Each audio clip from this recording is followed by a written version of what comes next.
Muli po, magandang umaga sa ating lahat at purihin at pasalamatan natin ang Diyos sa pagsisimula natin ng mahal na araw sa taong ito ng 2024, sa paggunita natin sa matagumpay na pagpasok ni Jesus sa Jerusalem na ginanap kaninang umaga dito sa ating parokya.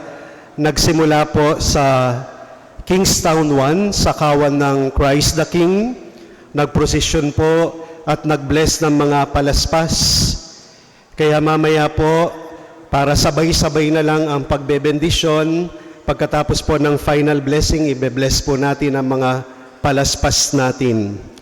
At kadalasan, tuwing inaalalang matagumpay na pagpasok ni Jesus sa Jerusalem, maraming mga o ilan sa mga pari ay ginagaya ang Panginoong Jesus na nakasakay supposed to be sa isang asno o donkey. Pero hindi naman regular, normal o marami dito sa Pilipinas ang donkey, kaya kadalasan ang ginagamit ay kabayo. No? Meron akong kaibigan na pari na tuwing ganitong okasyon, linggo ng palaspas, sumasakay siya sa kabayo. Ewan ko kung narinig nyo na yung pari na sumakay sa kabayo, siguro maraming beses yun ang narinig, no? Dahil walang mahiraman na donkey, pinahiram nung madre ang kanilang kabayo. At sinabi nung madre sa pari, "Father, huwag kayong mag-alala kasi napakadaling patakbuhin ng kabayo namin. Basta sabihin nyo lang, Alleluia, tatakbo na yan." No? At para mas mabilis siyang tumakbo, sabihin nyo, "Praise the Lord." No? Paano naman siya pahihintuin? Sabi ng pari doon sa madre, "Madali lang, padre, sabihin nyo lang, Amen." Yan, hihinto na yan. Sabi nung pare, "Sige, para masubukan ko, para bukas madali ang daloy, sige, hiramin ko na ngayon." At hiniram nga nung pari yung kabayo.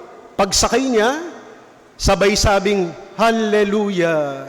Nagsimula nang tumakbo yung kabayo. At sabi ng pari, "Aba, ayos ah.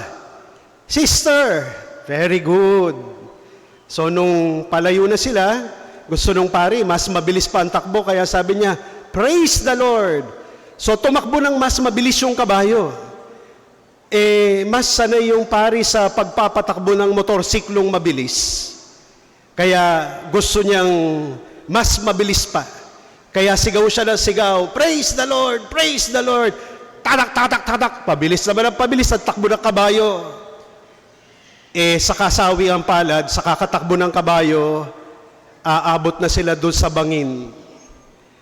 At biglang napaisip yung pare. Sabi niya, "Patay, ano na nga yung salita para mag-stop yung kabayo?" Nakalimutan niya. So, habang tumatakbo yung kabayo, isip siya nag-isip, isip siya nag-isip, isip siya nag-isip. Kaya nagdasal siya ng, "Aba, Ginoong Maria, napupuno ka ng grasya, Panginoong Diyos ay sumasayo, bukod kang pinagpala sa babae lahat. Pinagpala naman ang iyong anak na si Jesus. Amen."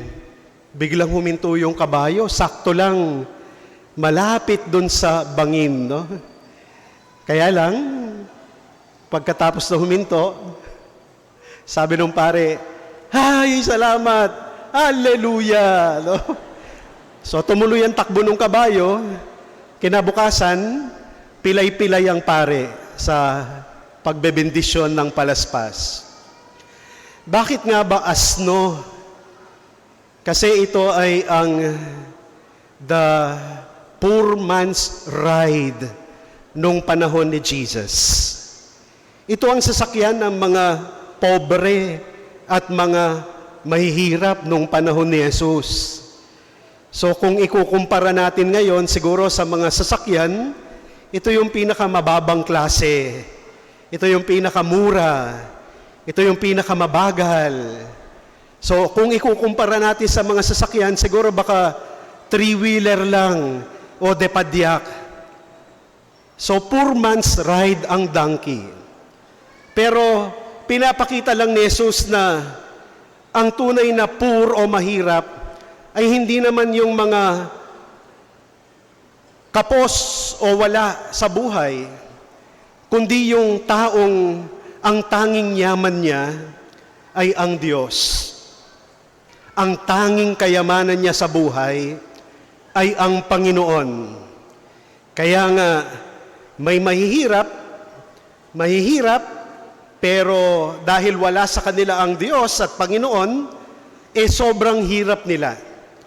May mga mayaman sila, pero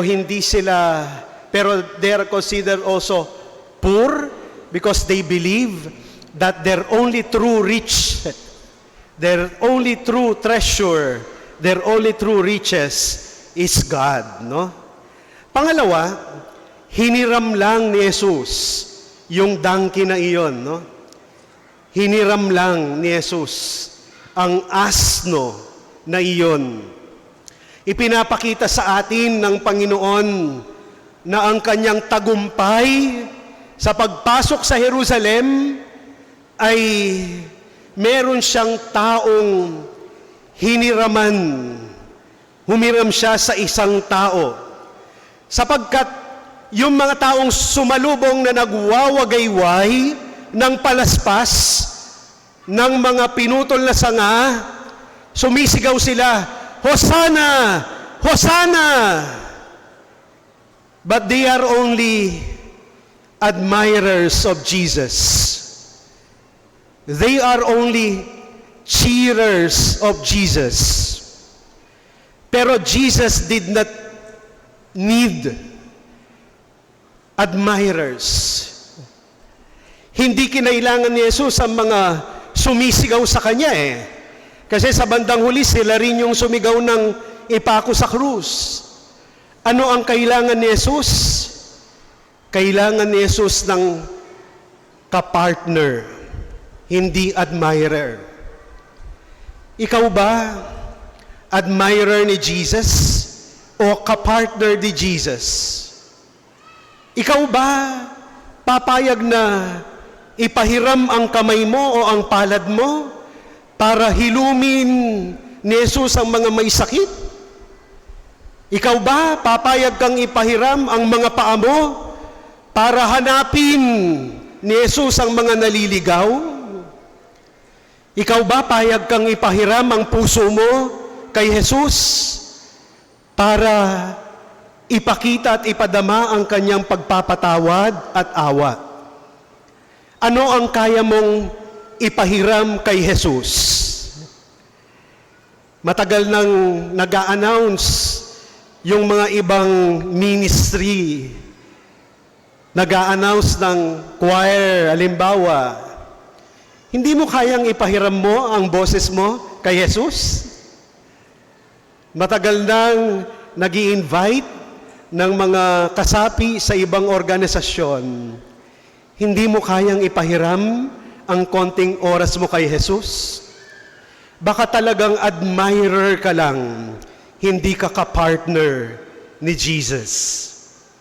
Ipahiram mo kung ano man yung pinaka kaya mong ipahiram sa Diyos. Sapagkat para sa Diyos, wala namang pinakamabagal, wala namang pinakamura, wala namang pinakamahirap. Hamak man at walang silbi ang asno o yung donkey, sa Diyos ay may silbi pa rin. Hamak man at walang silbi tayo, pobre at mahirap, may silbi pa rin sa Diyos kung matututo lang tayong magpahiram sa Kanya. At panghuli, mga minamahal na kapatid, yung palm o yung hawak-hawak natin, palmeras, sa wikang Filipino, ang tawag natin dyan ay palmeras, no? Pero yung palm, sa ibang translation nito, kapag ito na-translate ay palad, no? Palad. Sapagkat sa pamamagitan ng palad ni Jesus, tayo ay kanyang iniligtas At ano yung palad na iyon? P-A-L-A-D. Pawis at luha at dugo. Sa English, mas madaling tandaan. Pwedeng pagbali-baligtaran, pwedeng BTS o kaya STB. BTS, blood, tears, and sweat. O sweat, tears, and blood. Diyan tayo tinubos ni Jesus. Kaya nga ang ganda na sa panahon ng Kwaresma, sa panahon ng Semana Santa, ang tawag natin kay Jesus ay manunubos, the Redeemer. Nung Pasko, ang tawag natin, Savior. No? Ang manliligtas. No? Yehoshua, ang tagapagligtas. Pero sa Kwaresma, sa panahon ng mahal na araw, si Jesus ay manunubos. Bakit siya manunubos? Kasi tagatubos siya. May kapalit, may kabayaran ang kanyang pagtubos sa atin. He redeemed us by His blood, tears, and sweat. Sa pamamagitan ng kanyang pawis at luha at dugo. Si Jesus ay manunubos.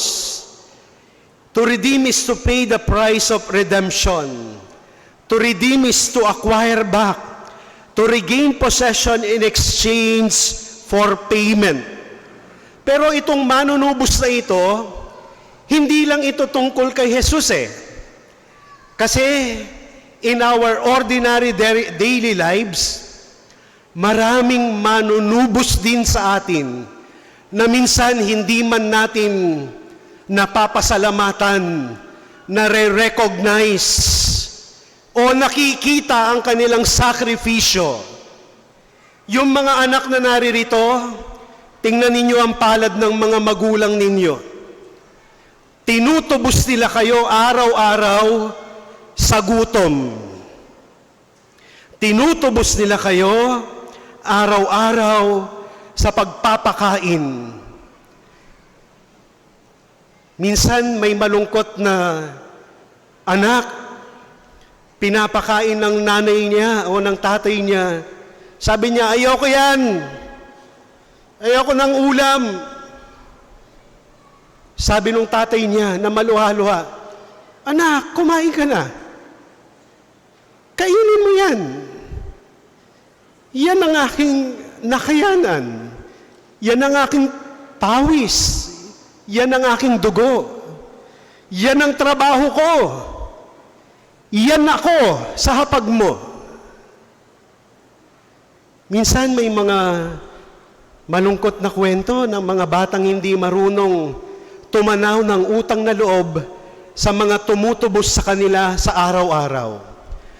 Tumutubos sa kalagayan mo. Ang ganda ng kalagayan mo, may bahay, nakakapag-aral, may damit. Pero yung mga iba, dahil nasa abroad ang magulang, grabe kung gumastos. Grabe kung magsayang ng pera. Nasa abroad naman ang tatay ko eh. Nasa abroad naman ang tito, tita ko.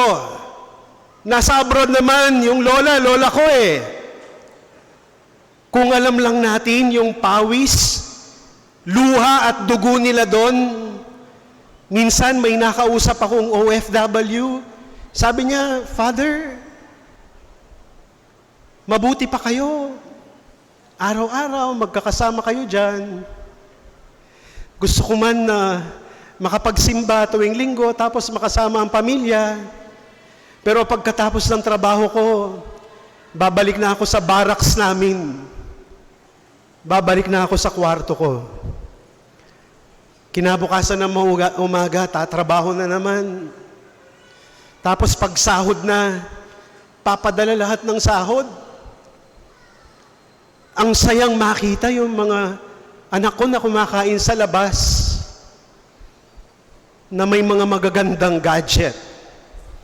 Pero kung alam lang nila, yung pawis, dugo, at luha ng mga pinapadala kong iyon. Mga manunubos na magpagminsan di man natin pinasasalamatan. Kaya ang ating Panginoong Hesus, hindi niya kailangan ng mga cheerers at admirer. Ang kailangan niya, companion. Hindi lang tayo tagawagayway ng palaspas, kundi karamay sa paspas, dadamay sa mga hampas. Kaya sana matuto tayo sa mga tumutubos sa atin na kahit wala mang humahampas sa kanila o humahagupit sa kanila na mga amo o boss, alam natin ang mga pinagdaraanan nila. Alam natin ang kanilang palad ay ginagamit para tayo ay matubos sa kagutuman, sa ating kamangmangan para makapag-aral at sa ating kalagayan. Kaya idalangin natin sa Diyos at ipagpasalamat sa Kanya ang mga katulad niyang mga manunubos. Araw-araw, ginagawa ang lahat para tayo ay tubusin din at damahin din sa mga hampas natin sa buhay. Amen.